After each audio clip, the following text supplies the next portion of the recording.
ଜୟ ଜଗନ୍ନାଥ। ଆଜି ହେଉଛି ପବିତ୍ର ଧନୁ ସଂକ୍ରାନ୍ତି।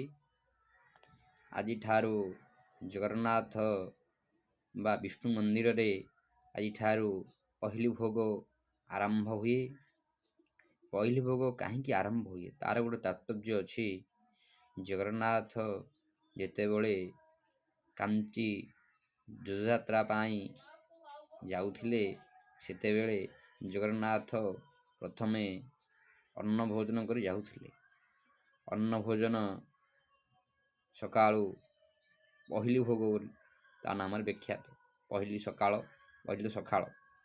ସକାଳ ଭୋଗ ଯେହେତୁ ହୁଏ ଅନ୍ନ ଭୋଗ।